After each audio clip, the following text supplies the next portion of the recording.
Ever heard of a guy who used trucking to scam his own people out of $54 million? A man who said he was building fleets, opening lanes, and promising life-changing returns, but instead was moving money, not freight? Yeah, this is that story. This is how a so-called CEO used the image of the American trucking dream to rob over 1,500 investors, many of them Haitian immigrants, blind, and how he landed 23 years behind bars. Let's get into it. Sanjay Singh, Coral Springs, Florida, founder of Royal Bengal Logistics, a company that looked like the real deal. Big promises, fancy brochures, smooth talk. He told people he was building a national fleet, buying trucks, leasing trailers, even said he had plans for a big maintenance yard out in Texas, and a lot of folks believed him because on the surface, it sounded like smart business. Between 2020 and 2023, Singh told folks they could invest in his trucking operation. He said, "Give me 10K, 50K, even 100K, I'll grow the business and cut you in on the profits." And get this, he was promising returns like 12.5%, even 325% in some cases. Yeah, 325%. It didn't just sound good, it sounded too good. But for a lot of working class immigrants, folks trying to build something in America, this felt like a ticket to financial freedom. Turns out, Singh wasn't buying trucks, he wasn't hiring drivers, and he wasn't hauling freight. What he was really doing was running a straight-up Ponzi scheme. He'd use new investors' money to pay fake profits to older ones, no loads, no dispatch, just lies. And while people thought their money was moving freight, it was actually going into his mortgage, his stock trading, and home upgrades. That's right, he was rolling his own house, not trucks. This wasn't a cold call scam. Singh targeted his own community, Haitian immigrants in South Florida. He showed up in places people trusted, churches, family events, community centers. He didn't sell with charts and buzzwords. He sold it like a cousin putting you on game. This kind of scam is called affinity fraud, where a crook plays on cultural trust to get your money.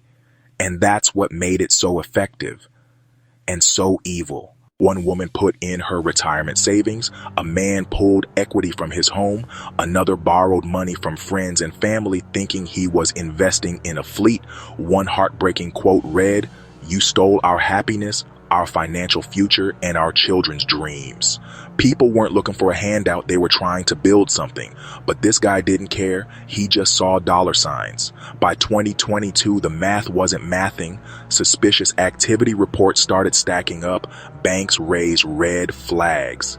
Then came the SEC, FBI, and Justice Department. They looked through Singh's records, and what they found was a financial dumpster fire. Fake returns, ghost trucks, millions bouncing between accounts like hot potatoes. In November, a jury convicted him. And in May 2025, he got hit with 23 years in federal prison. That's almost a year for every 2 victims. Here's what hits hardest for folks in the industry. Singh used trucking, our industry, to sell lies. He wore the uniform, used the lingo, flashed pictures of trucks and trailers to make it look legit. But there were no loads, no dispatchers, no drivers. It was all marketing. And the sad part, that hurt the reputation of real trucking businesses out here grinding. If you're watching this and someone ever offers you an investment opportunity, remember these red flags: guaranteed returns. Ain't nothing guaranteed but death and taxes. Pressure to act fast. Real deals don't rush you.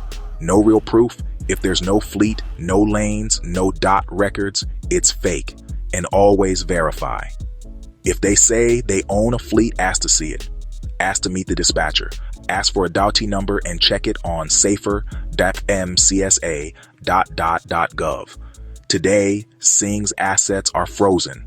The SEC is still chasing civil penalties, but the money's mostly gone. The Haitian-American community? They're left rebuilding from scratch, some of them working overtime just to make up for what they lost. This wasn't just a scam, it was a wreck, and not one you can call a wrecker to clean up. Look, We all hustle in this industry. Owner operators, company drivers, dispatchers, we know what it means to chase opportunity. But scams like this remind us, not every opportunity is real, and not every CEO wears boots or hauls freight. Do your homework, ask questions, protect your lane. Thanks for sticking with this breakdown. If this story hit home or you've seen something shady out there, drop it in the comments. Like, share, and subscribe so more truckers don't get taken for a ride. Stay sharp, stay rolling, and I'll catch you on the next one.